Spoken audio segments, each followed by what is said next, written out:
Hi guys, welcome to my channel. और रात के मैं तो मॉर्निंग कहूँगी इसको, क्योंकि मैं अर्ली मॉर्निंग उठती हूँ। वैसे तो 3:30-4 बजे तक उठती हूँ, बट आज मैं 2:30 बजे ही उठ गई। सोई थी तो 10:30 बजे, बट एक्चुअली मेरी हैबिट है मॉर्निंग में उठने की, दैट्स वाई। और हाँ, एक बहुत ही इम्पॉर्टेंट पहले डिस्क्लेमर मैं मुँह से बोल देती हूँ, क्योंकि लिखने में यहाँ पे बहुत टाइम लगेगा। पहली चीज़ तो ये कि मैं यहाँ पे किसी से जेलस वगैरह नहीं फील कर रही हूँ। और मेरा यहाँ मकसद है सिर्फ एक ट्रू गाइडेंस प्रोवाइड कराने का। और जो भी मैं इस वीडियो में आगे बताने वाली हूँ वो जब मैंने प्रिपरेशन स्टार्ट की थी, तो जो मैंने मिस्टेक की थी आप लोग ना करो, सिर्फ वही उसी के रिगार्डिंग में है। और मैं यहाँ पे बात करने वाली हूँ कि कैसे टॉपर्स जो है आपको मतलब आधा सच बताते हैं, पूरा सच नहीं बताते हैं, ठीक है। तो आधा सच आपको भी पता है कि कितना खतरनाक होता है, झूठ से ज़्यादा खतरनाक होता है आधा सच, ठीक है। तो ये इस पे है। एंड जितने भी कैंडिडेट सेलेक्ट हुए हैं उनको सबको कॉन्ग्रेचुलेशन मेरी तरफ से इस साल। आई am not jealous of anyone, पहली चीज़ तो ये, ठीक। सेकेंड, मेरा ये चैनल है, यहाँ पे मैं अपना गाइडेंस वगैरह प्रोवाइड कराती हूँ।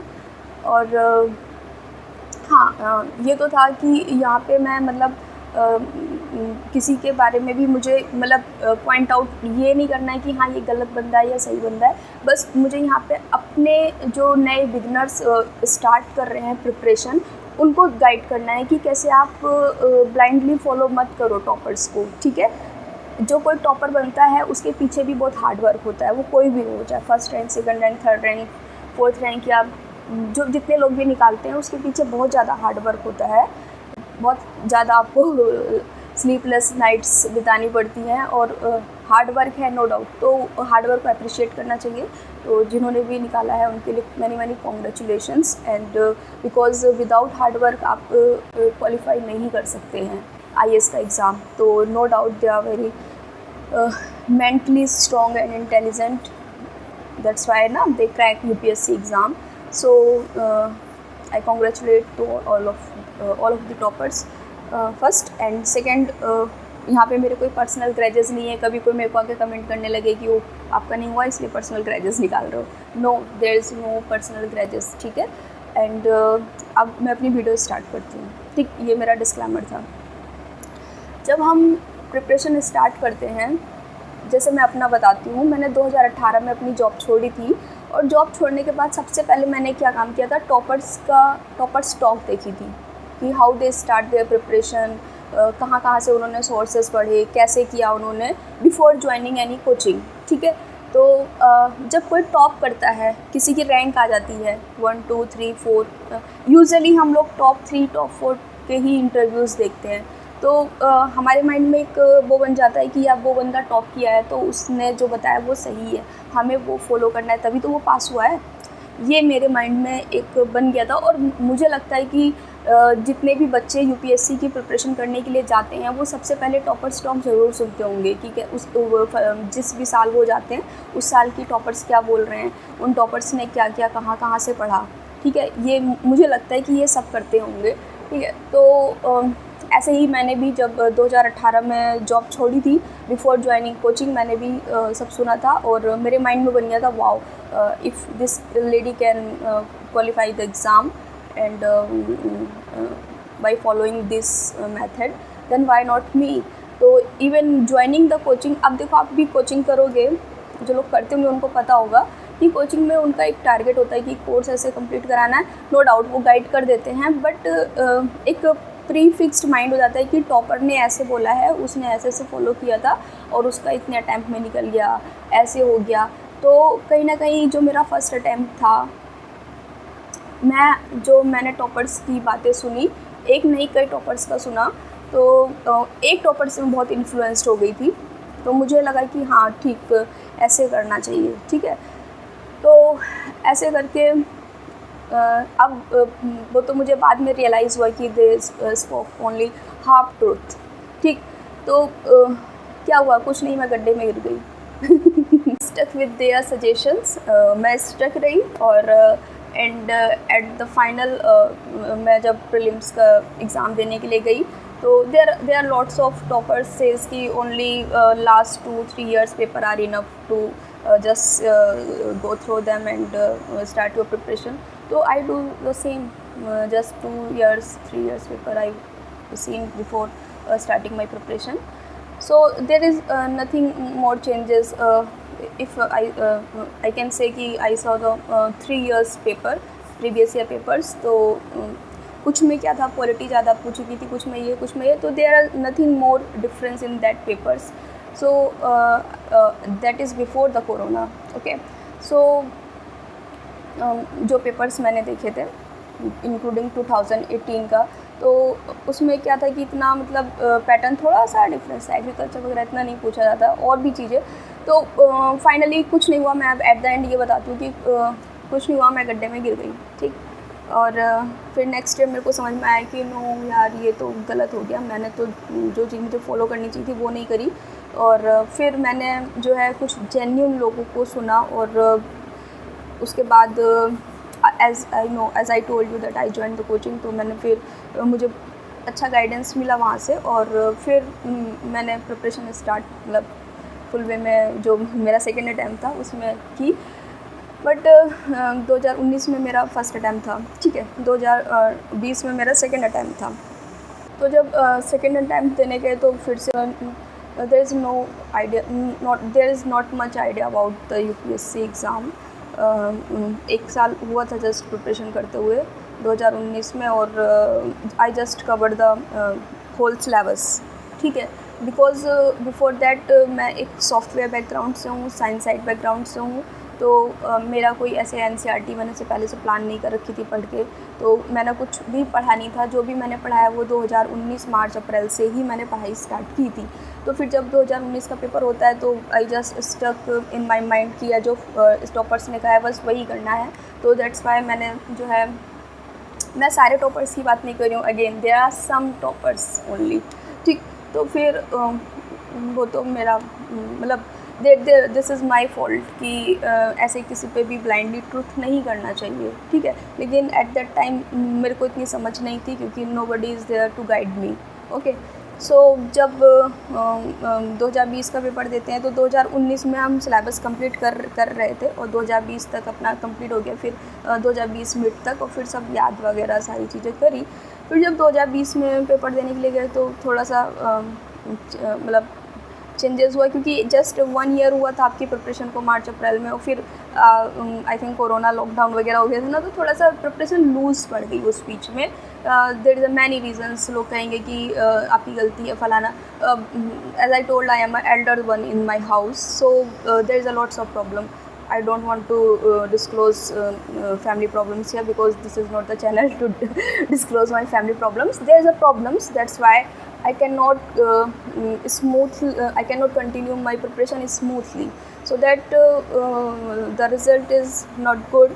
So जब पेपर देखा तो लगा कि यार UPSC तो रंग बदलता है. पिछली बार तो कुछ और पूछा, इस बार तो बहुत अलग पूछ लिया क्योंकि कोरोना के बाद का पेपर था. सो ऐसे चलता रहा. बट एट दैट टाइम मैं काफ़ी अवेयर हो गई थी सारी चीज़ों को लेके. तो 20 का ऐसे हो गया. फिर अब मैं यहाँ पे क्या ही बताऊँ, मैं मतलब मेरे को यहाँ पे गाइड करना है. अब मैं लोग पूछते why not you clear the UPSC exam, आपको कितना नॉलेज है. There are some comments on my YouTube channel, on my YouTube videos. So there are lots of things that we cannot explain here. Okay.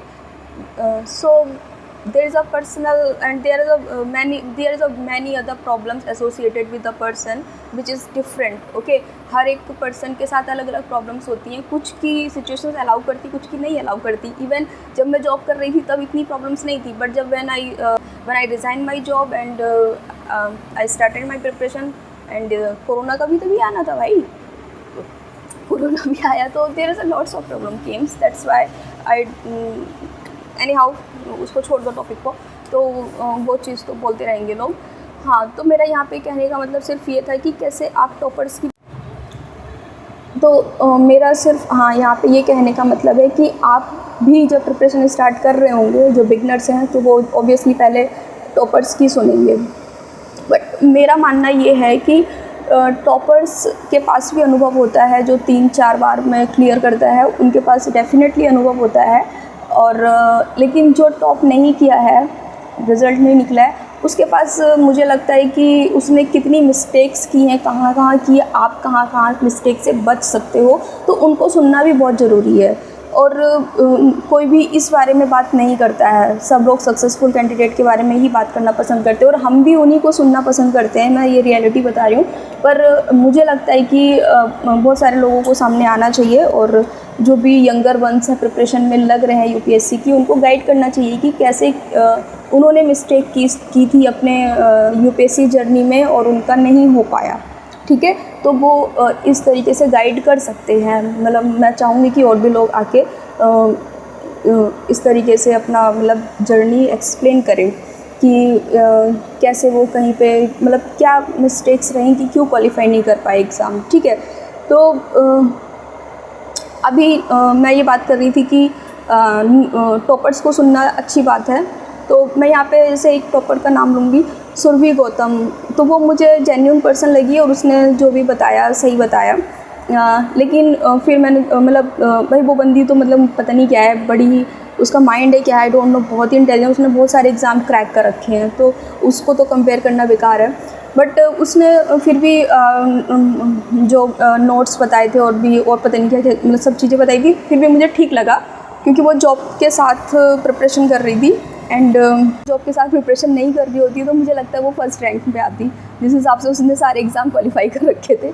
और वो BTech background से थी, तो बाद में मुझे थोड़ा सा इधर उधर चैनल से पता चला कि आई थिंक उसने ऑप्शनल के लिए हेल्प ली थी मेडिजी से, but I am not sure about that because she is really very intelligent girl. So तो उसने थोड़ा उसका जो मैंने देखा कि हाँ उसने जो भी बताया है तो उसका मुझे थोड़ा सही लगा। एंड बहुत सारे लोग तो बस उनको प्लेटफॉर्म मिल जाता है, इनवाइट किया जाता है, वहाँ पे वो जाके बोलते हैं, there is a half truth. Okay, and अब हम बात करते हैं पॉइंट की कि आप अगर बिगनिंग कर रहे हो तो आप फॉल्स ट्रैप में ना फंसे। ठीक है, आप अपना टाइम इज़ वेरी प्रीसियस, तो आप कैसे देखो, हो सकता है आपको बुरा लगे, बहुत सारे लोग आके मेरे को ट्रोल करें, तो मैं पहले ही हाथ जोड़ के बोल रही हूँ, मेरे को किसी से कोई भी जेलसी या ग्रेजेस नहीं है, मैं बस यहाँ पे गाइड करना चाहती हूँ और यहाँ पे मैं विद प्रूफ दूँगी। तो रैंक 2 आई थिंक गरिमा लोहिया, तो उसका मैं यहाँ पे थंबनेल लगा रही हूँ और ऐसे जैसे मैंने, क्योंकि अब मैं नहीं सुनती हूँ टॉपर स्टॉक, क्योंकि बिकॉज मैंने बहुत सुन ली, अब मैं नहीं सुनती हूँ क्योंकि मेरे पास टाइम भी नहीं रहता है। ठीक है, तो लेकिन मैंने इतना सुना कि हाँ उसने शायद सेल्फ स्टडी करी थी, तो ये मैंने फिर यहाँ पे थंबनेल लगा दिया, आप देख रहे होगे। तो इसमें लिखा है सेल्फ स्टडी से कैसे वो बनी।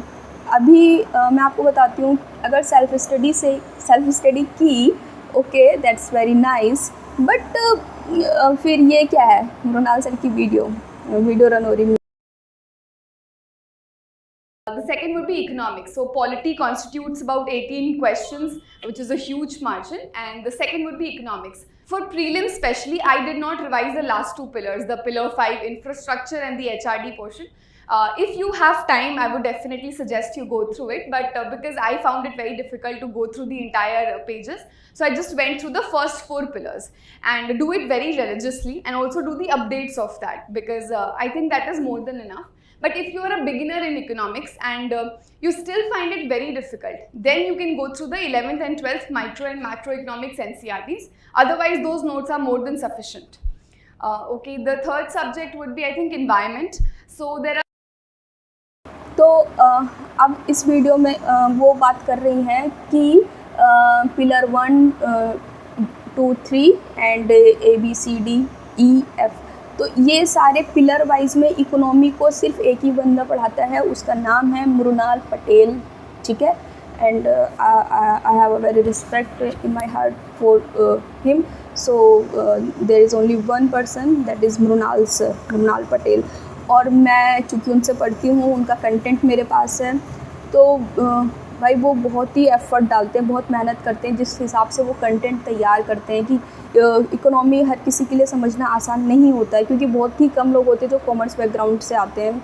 मेरे ख्याल से हम बीटेक वाले तो आजकल ज़्यादा हैं इस फील्ड में, या जो नॉन बीटेक भी हैं, तो इकोनॉमी को पढ़ना is really very difficult, okay. और इकोनॉमी के एटलीस्ट जो मतलब सिर्फ इकोनॉमी की मैं बात कर रही हूँ, वो जो इकोनॉमी से रिलेटेड होते हैं, और भी बहुत सारी चीज़ें इकोनॉमी में आती है, बट मैं इकोनॉमी इन द सेंस की जो सिर्फ आपके पैसे से रिलेटेड ये बढ़ा वो बढ़ा ऐसे ऐसे करके क्वेश्चंस पूछ लेते हैं, तो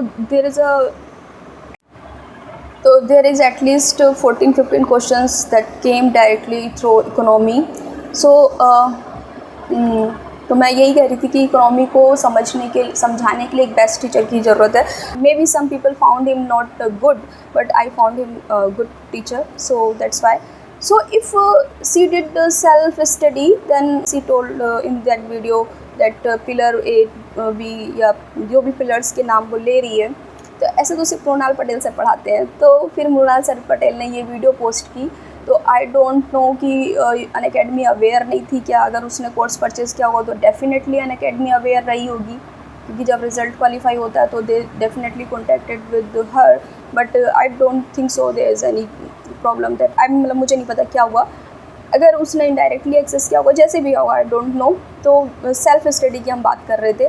तो सेल्फ स्टडी में तो ये होता है ना कि आप खुद से पढ़ रहे हो, खुद से नोट्स तैयार कर रहे हो. यहाँ तो आपको मृणाल पटेल सर के पके पकाए नोट्स मिले हैं और उनकी स्पेशल क्लास होती है, फ्री क्लासेस होती है, वहाँ पे आप अपडेट भी कर सकते हो अनअकैडमी प्लेटफॉर्म पे जाके.